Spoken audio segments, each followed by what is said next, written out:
Hello everyone and welcome to a very special episode of AutomaTitan Cracks One Out, and it's a special for two reasons.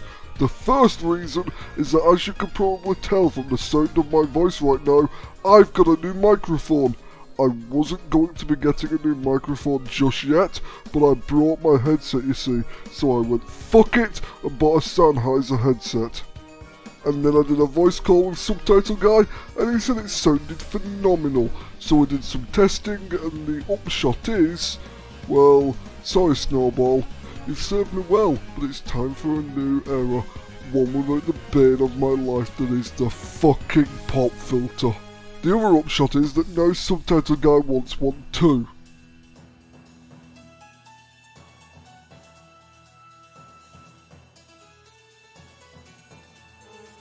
Hang on, let's not go overboard.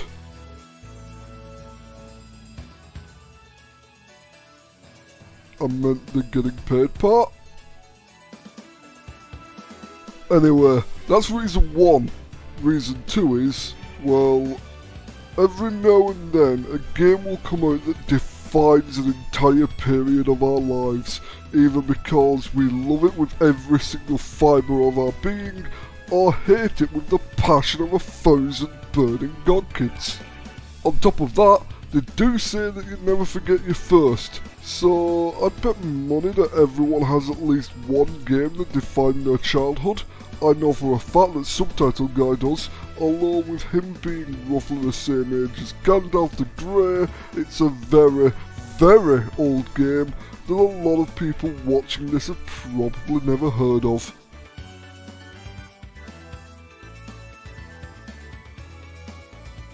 For me though, there are 3 games that define my childhood. There was Pokemon Yellow, there was Halo Combat Evolved, finally, there was a trilogy of games, and yes, I know that technically means my childhood was defined by 5 games, but fuck it, go with it, because this trilogy is arguably the reason why I'm a gamer today. Yes, it's the Spyro Trilogy, made up of Spyro the Dragon, Spyro 2, Ripto's Rage, and Spyro, Year of the Dragon. But why are we talking about the Spyro Trilogy today? Well, it's simple. For the last 16 years, we've had a seemingly endless stream of shitty Spyro games. After they started from scratch by rebooting the franchise in Game 5, they went on to completely bastardise the character with Skylanders. Jesus fucking Christ, what were they thinking with that design? Dude looks like he's got into Subtitle Guy's stash.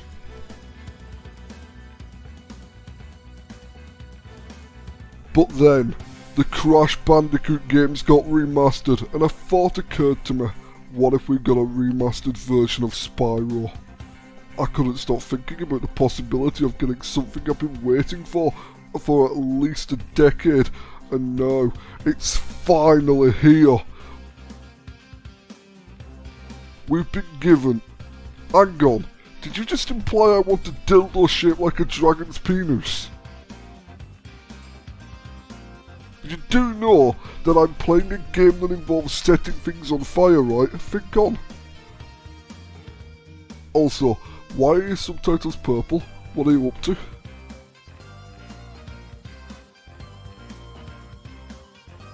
Bollocks, I've known you too long to believe that.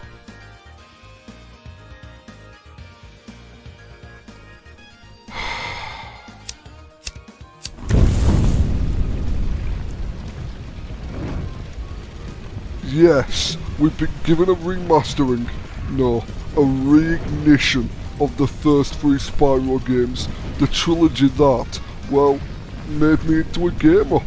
I would say we've been given a gift from the gods, but you know, it's Activision, so part of me is wondering how they fucked it up.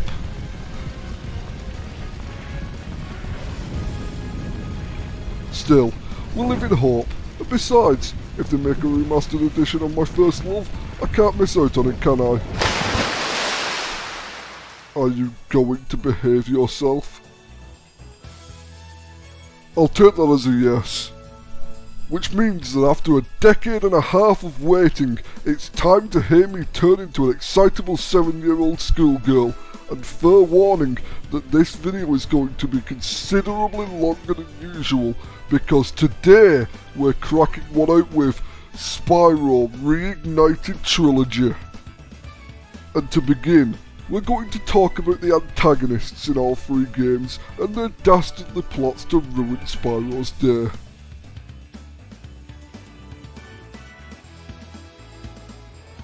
Nasty Nort was the first antagonist we encountered in the Spyro games. He's an orc, and as Subtitle Guy will tell you, I love orcs. I am not a Klingon!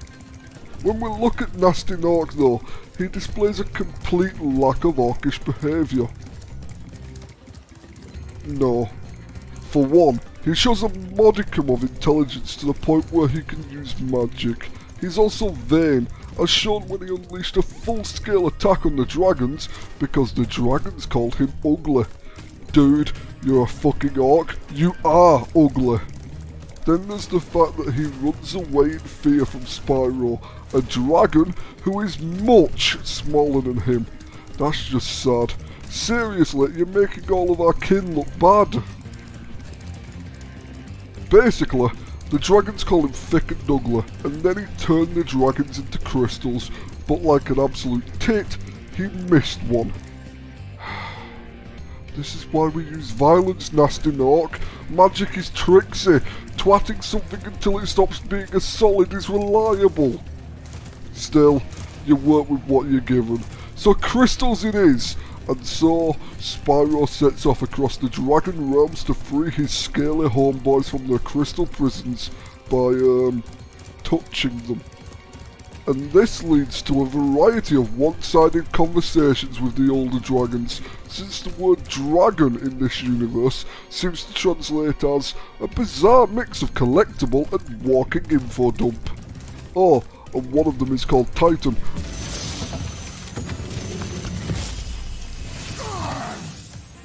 Welcome to Peacekeepers. Look how our treasure has been stolen and turned against us. Please, recover our treasure, Spyro. Collect treasure. Got it. I like Titan, and not just because I stole his name.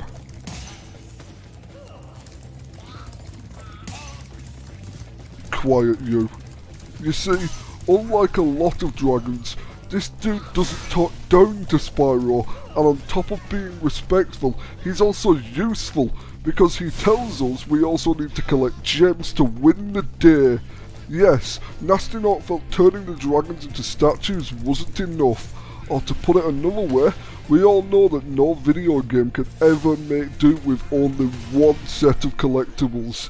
It's just a damn shame Titan is no longer voiced by Clancy Brown.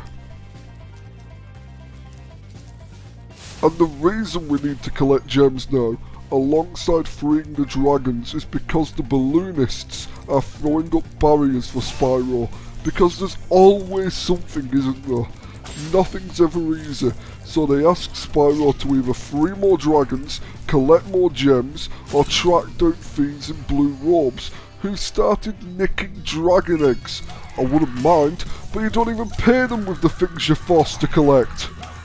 But hey, we get through the game, and after all that hard work freeing dragons, collecting gems, apprehending thieves and giving Nasty Nort a solid shoeing, Spyro deserves a reward, yes? Which means that, woohoo! Spyro's going on holiday! Yeah, apparently our portal is being operated by Ryanair, because we end up precisely nowhere near where we wanted to be, and coincidentally, nowhere near our fucking luggage either. And that's how we start Spyro 2, Riptor's Rage, or if you were in Europe, Spyro 2, Gateway to Glimmer. I said at the start that Spyro is one of the things that defined my childhood, but really, this is the game I spent the most time with when I was little. I played the arse off Spyro 2 when I was a Titanling, in no small part because the plot's vastly better than the first game. It's still a massive collectathon of course, but the plot does a much better job of contextualising it now, and gives you a more compelling reason to get to the end of each level. You see, each level has a sort of self-contained story arc where one of the inhabitants asks you to help them make everything right with the world.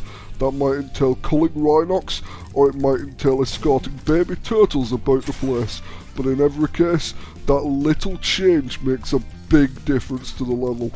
Plus, you get cutscenes to introduce you to the levels, and once you leave each one, you get another cutscene that shows you how your actions change the population's lives for the better, and it just makes the game so much more satisfying. But, if we're talking about the levels in Spyro 2, I can't not mention my favourite, the Skelos Badlands, a desert-themed level with dinosaurs, cavemen, and lava frogs. I love the story of this level along with the extra challenges you can do. Take the caveman for instance who wants to rebuild his skeleton friend, so it's your job to go bone hunting. And I've just realised that I've been gushing over the game for the last few minutes without even mentioning the plot. Let's fix that, shall we? So, in Ripto's Rage, the big bad is Ripto, and the wiki says that he's a dinosaur, but he's not. He's just not. He's a midget unicorn is what he is, with a massive Napoleon complex and a hairdo straight out of something about Murray. So, tiny dude who's angry all the time. Yeah, that sums up Ripto, the midget unicorn. No wonder he's voiced by Grimlock. Anyway, it's that angry midget gem's fault we got dragged to fucking Avalar when we could have been sunning ourselves on the fucking beach. You see, he's terrified of dragons. He's about to become even more terrified of dragons because the good people of Avalar interrupted my holiday and dragged me here, and I feel like taking it out on someone. Get your runty little ass over here, midget gem. Crush and Gulp can't save you now. Yeah, you might well soil your little unicorn panties. Lava time! Fucking finally. Can we go on holiday now, please? Amazingly, we managed to actually have a holiday. We managed to go somewhere with unspeakable monstrosities from beyond the realms of sanity showing up to ruin our week off. Anyway, after sunning ourselves for a fortnight, it's time to head on into Spyro, Year of the Dragon, and finally, we have a genuinely evil antagonist. In the first game, we had a vain orc who got all insecure and turned everyone into gemstones. In Ripto's Rage, we had a midget unicorn voiced by Grimlock, who became a tyrant because he was an angry short ass. But in the third game, we have a villain who sends her minion Bianca to steal all the dragon eggs, so that basically, her defining act is stealing our babies. Take the baby. Well, at the start of the game, we're told it's because dragons are the source of magic, and to bring magic to the realms of the third game, they kidnap dragons, and let's be honest, it's not so that she can release them into the wild to live out their lives in peace and happiness, like a sort of gender-swapped cartoon Chris Packham. Lo and behold, we then find out the sorceress rused us. She rused us and she rused Bianca. You see, she's not just a mage. She's also an alchemist, and what are all alchemists obsessed with? Nope. The gold was just so they'd have something to do when they achieved their actual goal. Yep, it's immortality, the elixir of eternal life. Like Terry Pratchett said, an alchemist would lop his own head off if he thought it'd make him live forever. So, you might be getting an idea of why she needs baby dragons. Lots of them in fact, so she can rip their tiny babby wings off, kill them, and use those wings for a spell to make her live forever. Unless you're going to share that immortality, fuck off and die. I want to be immortal.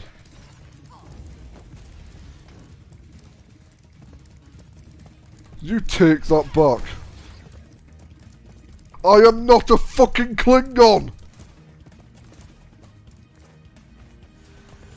Much like with the Fall of Cybertron video, this one is less about looking objectively at the game in question, and more about me going, oh my god, look at this thing from my childhood that's been redone and made cool again! Ah! Basically, think of it as an extended fangasm rather than anything informative. So we're not talking about gameplay mechanics, because other than it running more smoothly, it's functionally identical to the originals.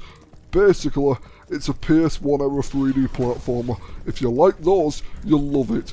If you don't, you won't. And if you're a games journalist, you'll compare the bosses to Dark Souls because you're fucking useless.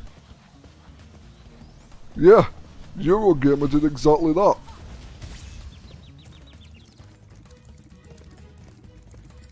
Yeah. It'd be nice if one of them brought the script one day and compared something to Bloodborne for a change, but fuck it, what can you do?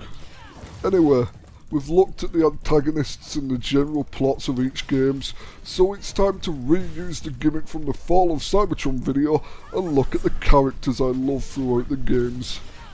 Introduced in Spyro 2, we have Hunter, a supporting character who was inserted into the game purely for comic relief. He's a cheater, and he's arguably one of Spyro's closest friends. He's gullible and really rather forgetful. On top of that, he's also really forgetful. In one of the early levels of Spyro 3, he introduced us to a skateboarding minigame, which I still feel deserves to be a full game in its own right. We got Crash Team Racing after all, so why couldn't we have a game that expanded on the skateboarding mechanics? There's also one aspect to Hunter that I fucking love, and makes me think of Subtitle Guy, because much like Subtitle Guy, Hunter is a conspiracy buff. Unlike Subtitle Guy though, Hunter actually believes that shit. Also, Hunter's conspiracies mostly involve sheep and flying saucers, and none of the conspiracy theories Subtitle Guy mentioned ever involved sheep. Although, I did hear a rumour about you in Wales, Subtitle Guy.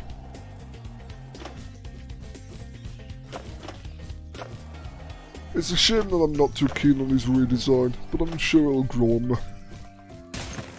Introduced in Spyro 2, Moneybags is a bear who happens to be an upper-class Englishman and the embodiment of ruthless capitalism, to the extent that he sells arms to the bad guys.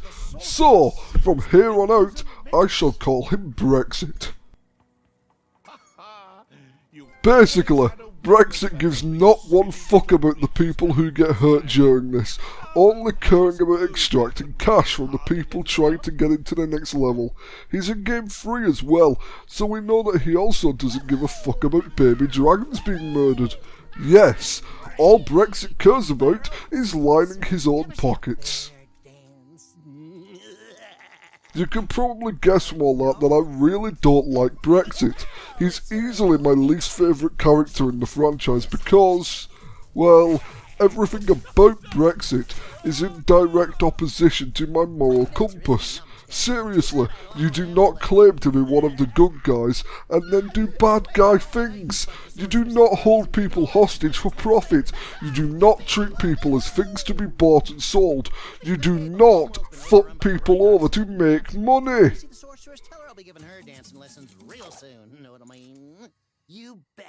Thankfully, you do get your revenge on Brexit at the very end of Year of the Dragon. No, he's not doing subtext. No, what you do is chase the fat fucker down and take back every single gem he ever took from you. I took great pleasure in burning his ass and taking my money back, because payback's a bitch, isn't it, fat boy? Anyway, come the end, Brexit gets exiled, ends up in Dino Mines, and gets fucked over by the Bailey gang.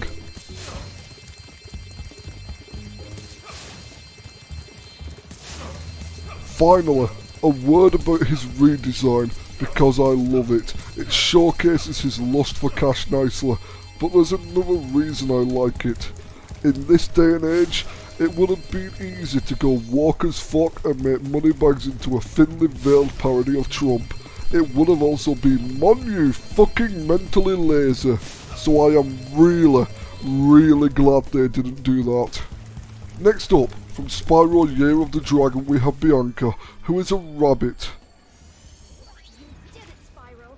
Oh Found enough joy. evidence for me to unlock the She started out being allied to the sorceress, but once she found out the real reason for the dragon eggs being nicked, she decides that infanticide is way above her pay grade and joins Spyro in his quest to rescue the babies. And how, pray tell, is a rabbit going to make dragon babies? Anyway, just like the sorceress, Bianca is a mage. Although Bianca is only a student at the time of the third game, which is probably why she tries to cast some form of weaponized butterfly at our hero. I mean, it's not hugely threatening, is it? Anyway, she fucked it up, so the sorceress yelled at her and gave her more magic, which she promptly used to turn a Rhinoc into the abomination known only as Buzz. And then she does her heel face turn, joins up with Spyro and proceeds to pop out dragon babies. You started this. Anyway, yes, I rather like her redesign too. No, that is not the reason at all. She's a pivotal character. And no, despite your Rule 34 jokes, she does not hook up with Spyro. She hooks up with Hunter instead.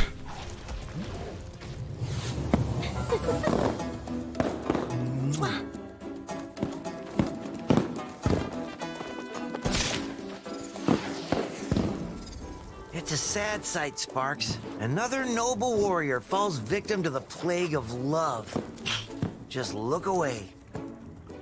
Finally, we come to the star of the show, because you always save the best to last.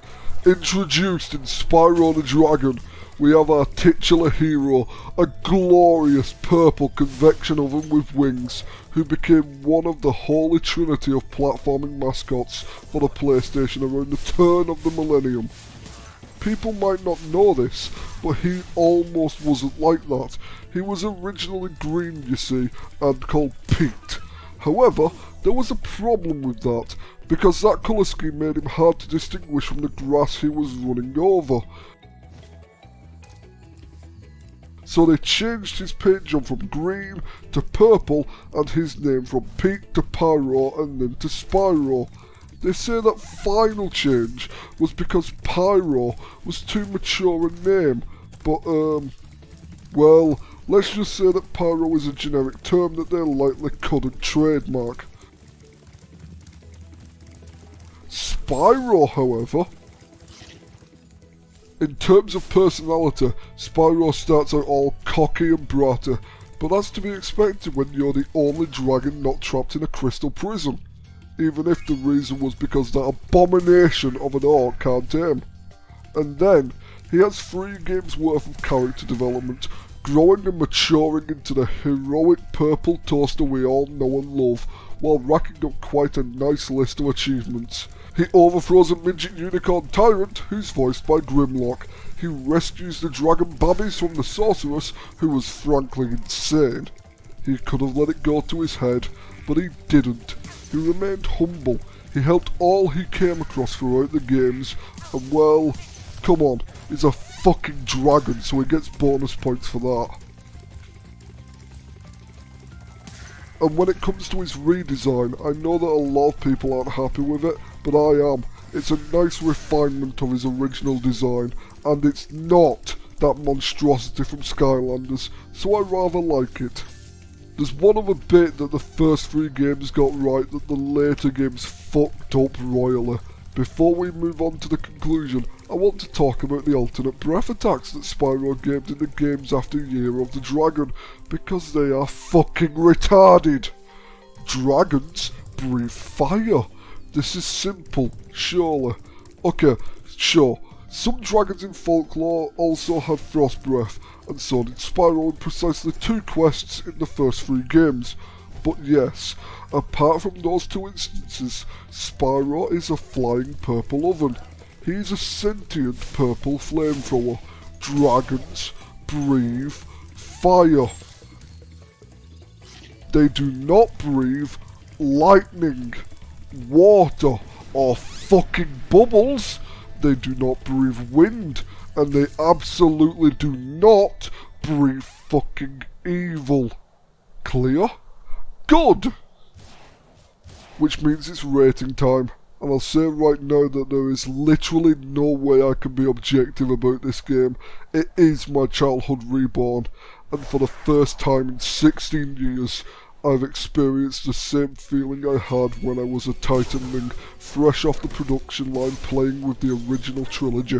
So now we can only hope that Activision keeps the series going as a new continuity that carries on from these original 3 storylines, because if they do, then we can finally consign the cocking awful reboot and the Skylanders bullshit to the dustbin of history. Although, it is Activision, so part of me is absolutely waiting to see how they're going to fuck it up. A big part of me if I'm honest, but for now, I've got an awesome Spyro game to play, so I really can't complain too much, cause, you know, it's Spyro, and therefore awesome, which means that our rating is I am fire. I am purple.